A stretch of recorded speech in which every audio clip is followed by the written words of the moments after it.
All right, let's play a closed game. What's the worst thing that can happen? The worst thing that can happen has happened. We get second turn and no up. So, of course, in closed, this is much less punishable than open. What can we think about that's useful on their time in a closed game? I have no idea. Let's try to figure it out. One is, where do our double numbers cover? Do we have any kind of obvious synergies? So, some things come to mind 1A, 4A, and 3, or either of our cards with an A to the right in 7, or 1A, 4A in 9. Though these are difficult cards for us to lock in the other directions. 5, 9, 8, 6, and 1 gives us 5A, 9, 3, and 4, but is again somewhat tricky for us to cover in the other direction. Does not seem to me like our hand fits together in obviously useful ways. Maybe 5, 9, 8, 6, and 4 has a little better synergy with the hand, but it's still not much. 2, 9, 9, 8, and 1. We have 5, 9, 8, 6 for 2, but we have nothing for 4. I wish them best of luck. I did not. How rude of me. Let's do that. And what else do we see? Well, we can look for more across synergies. So, for instance, 2998 likes 3s up or 9s to the left. Nope. 1A, 4A likes A's left and right and 7s up. Mostly nope. 5986 likes 7s up and 7s to the left. Nope. 6688 likes 8s right and 8s up. That's going to be another nope. And 5A93 likes 3s and 6s up. We have a 6 up. This is not much to work with. I don't know how Nemesis Divina likes to open a closed game. I don't know if this is a corner starter, a center starter, or the surprise side starter. Side starters being rare, but somewhat difficult to deal with. I don't think there's much more I can figure out here without seeing a move, so I'm going to pause the video and we'll be back once we have something more to think about. But we've gone through what our directional strengths are and if there are any synergies in our hand we could do something with. And the answer to both is, this is not great. And we're on second turn in closed. So what are our odds? Maybe that's something to talk about. And we'll try to overcome our odds. But normally between two approximately even players, which I think is fair to describe as, um, though you might say I'm being optimistic about myself. 50% win for first turn, 25% tie, 25% loss. With this hand, our odds got to be somewhat worse than that, but not that much worse. Really depends how the game starts. Like sometimes you get a hand that's all up down and the opponent starts in 4 and you're just like, what am I ever going to do? This is horrendous. Um, but with a hand like this, like, what are the odds they start in 1, 2, or 3? Okay, this has stuff we have play against. Takesis has a plus wall in 4. That's delightful. 5986 has a plus wall in 7. Less delightful. Takesis has a plus wall in 6. Less delightful because the numbers facing out the other ways are less likely to be comboed. We have a potential same bouncing off of the number down from 8. For instance, if we played Waka in 7, then 5986 would have some play.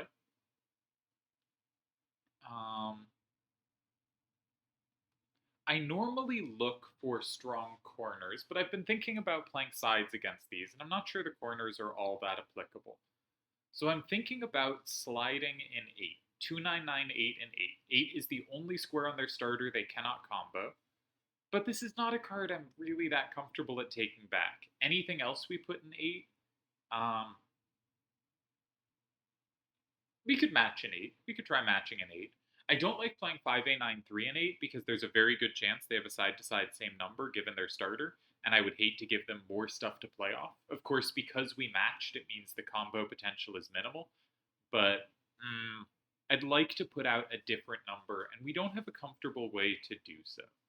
I'd also like to play on the southern hemisphere, if you will. I don't think this is a hand where we want to be looking too much at the northern hemisphere. So maybe there's something. No. 8 is the square that strikes me as I don't have something here and I don't know if I ever will. But another thing about 8 is we could slide there later. We're in no rush to play 2998 there now. We just don't have good cards for squares around it, at least that I see.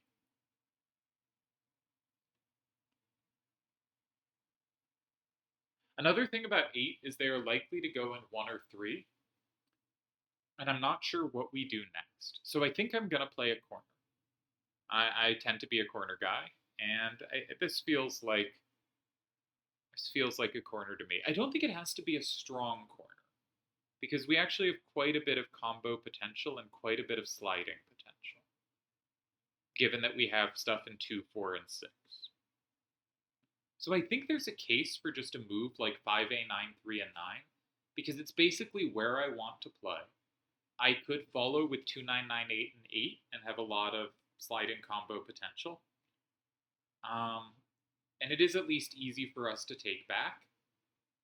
And it doesn't give up much play against 1 where they are somewhat likely to go. So I'm going to play 5A, 9, 3, and 9. I don't love weak corners in closed.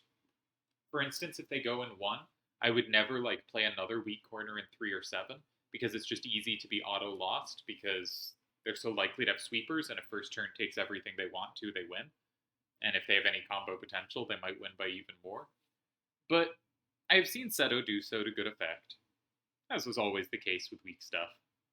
And I didn't really see anything I liked. But this doesn't interrupt my slides, and it doesn't interrupt my combo potential. And I'm looking to get rid of the 8 square.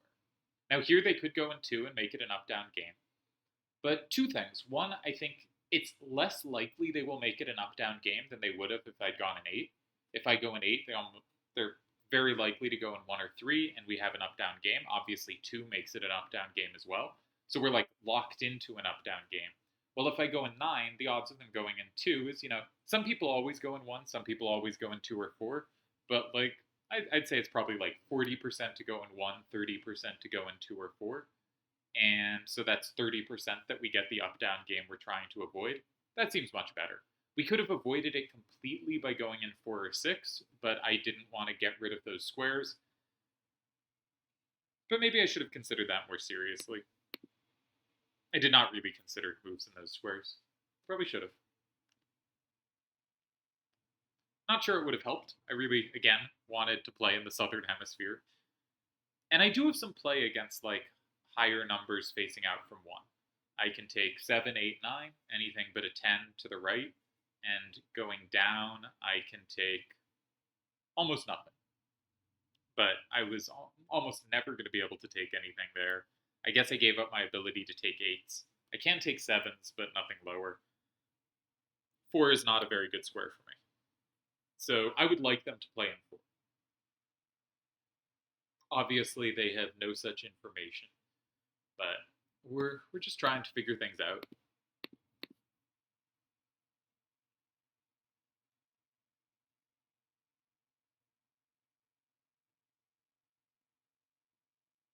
My kind of default move against 1 is to slide in 8. The way I'd like this game to go is something like they go 1, I slide in 8, they play something in 6, and I go in 4, I slide in 4 with Waka, and if they go 7, I can combo via 2, and hopefully flip enough stuff to be in good shape with Takesis. And that is a line where I don't need to be able to take 1. Now, that is a very annoying number in one sense, facing out from 1, but in another sense, it's not so bad, right? I can still slide. I said right again, Jesus. And a 7 down actually would have stopped me from being able to slide in 4, and it gave me a second way to combo in 2. Obviously, they can't know any of this. This is never criticism of my opponent's moves. So I could get rid of 4, but I don't think 4 is that bad for me. I think 8's the worst for me. You can play for X's enclosed. It's not illegal. It can be done. But I don't think you can if you started with this low corner, because it just makes it too easy for them to have sweepers in the end. I think it's kind of mandatory. Actually, we have 3 potential combos in 2. I think it's kind of mandatory to slide in 8. And so the choice is, do we do it with 2998 or 1A4A? I was intending to do it with 2998, but 2998 now has play that it didn't have before. And 1A4A potentially poses a challenge for them. One thing I like about that is if they flip it, they have to combo. And that extends a combo chain and potentially gets in trouble on the backside. On the other hand, it does give up 6, and if I go 8, there is a decent chance they go 2. So I think I'm not going to touch that. I think instead I will go with 2998 and play a traditional sliding game where I keep as much combo potential in other squares. I can't actually combo that many different numbers that face up from 6 if they end up going in 6, but my plan is to combo 2 and 4, not to ever touch 3. I can hit a 7, and I can hit an 8. And a 4, I guess, but that's unlikely. So I don't have great play against the card in 6, but it can be scary for them to go in 6, especially because 6 is weak to Magus. And so it's kind of combo scary. So I think 2 is more likely. And I did plan much more seriously for if they go in 6, but 2 may be a problem because we don't have 4. We do have 2 and we don't have 4. I probably should have thought this through better. I was kind of locked on 8, but 4 is our next worst square. 4 and 8 were our worst squares, and there's not really a way to sequence these positions that gets those 2 covered, so maybe I didn't have a good way to play around this. But it does worry me. If they go 2, I can go Waka in 4. Sadly, it doesn't flip selfie, but if they go 7, I am guaranteed a tie, because Takesis flips Magus, which flips both of their potential captures back, or all 3 if they flipped through 8 to flip 9. And Takesis is guaranteed to be taken. Is there any card that doesn't take Takesis? Is there any card with a 1 facing down? 971A. 971A might fail to take if there's not an A facing down. But basically, it's a guaranteed capture and should be treated as such. If Waka captured Selfie, we would actually be in a really nice spot there, but sadly, that is not the case. That does mean we could lose by force because we don't flip Selfie. Because if they go 2 and we go 4, they can go 3 or 6. And if they have anything for 7, they're going to save it. And we can't block 7 because the score will be 5-5 because we didn't flip anything. And then they get 6 for free. So there are some auto losses we can walk into. But this was always going to be a problem because we have no ups. So we do indeed see this line. And I think Waka in 4 is going to be our move. But let's sort of think through. We can play Waka in 4 with the idea of comboing in 6. We could play in 7, but then if they have anything for 4, they're just up 6-4 and we lose, because Takesis in 6 is just making it 5-5 unless they happen to be weak to Magus. We definitely can't play 7. If we started in 6, we would be sequencing 6 and then 4, but then we're vulnerable to every combo. We'd much rather 4 than 6 than 6 than 4, because 6 flips way more things back, so we want it to come later. And the other option is to go 3. We could go 3 and go up 6-4. It also might be hard for them to go 6 because we have the combo in 4. But if they have any play back and we never flip Selfie, no, I think the correct plan is to slide in 4. There are some losses here. We very decent chance we lose if they play 3. But they don't know we have no ups. We do actually flip an 8 down from 3. That would be delightful. Though then if they have the combo in 7, they still win. Real shame this doesn't flip Selfie. If this flips Selfie, we're in a much better shape. But I think we still have decent tying chances. If they go 7, we tie. If they go 6, we have to go 3 and have to hope. That's also really dangerous for us. But it's scary for them to go 6, because 6 is when they might start to have losing chances unless they have the perfect card for 7. If they have the perfect card for 7, this is straightforward for them, but maybe they would have moved already. If they have the perfect card for 7, they can go in 3 or 6 and they win. But if they happen not to, then we have a chance. Again, real shame this didn't flip Selfie, because then against any move in 3 or 6, we can play 7. but we had no ups, so this was always going to be a difficult kind of situation. Maybe there was a way to avoid it that I didn't consider. Um, but it seemed to me this is the best with what we've got. We were very much playing for a tie. There might have been ways to play this more ambitiously as well, but I'm skeptical. They do play 6. Now, I was hoping for an 8 facing down from 3. This does happen to give us the plus wall and 3. So we do flip 3 cards back. We go up 7-3. We just need them not to have a triple capture at the end. But again, it would be 5-5 if we had been able to flip Selfie. We are, of course, very lucky to get this plus at the end, and we may still lose despite getting it. But I think I played this about as... I mean, you always think you played this well unless you see an obvious error as it's played. But in closed, you can play right and lose, and you can play wrong and win, and, just hoping they don't have the perfect card for 7. 6 is plausible to play there whether or not they have the perfect card for 7, so I don't think it's that indicative. Wow. We get the win. I don't think that actually means I played that well. They happen to be really bad in 7, but they probably should have gone 7 immediately. Of course, that's easy to say knowing my hand. They don't know they're not walking into some huge sweeper. Because they didn't have any down power. So for them, it was like they could play 9-8, 4-8, and 7, make it 5-5, or make it 6-4. I combo back in 6 at 6-4 me, and you only have a 7 facing down. Now that 7 picks up 9s and 10s, so you only don't take 7s or 8s, and you combo a lot. So I think they should have started with 9-8, 4-8, and 7. I think this move in 6 was a mistake, not just because of how it turned out, but because they actually did have a pretty decent sweeper the other way.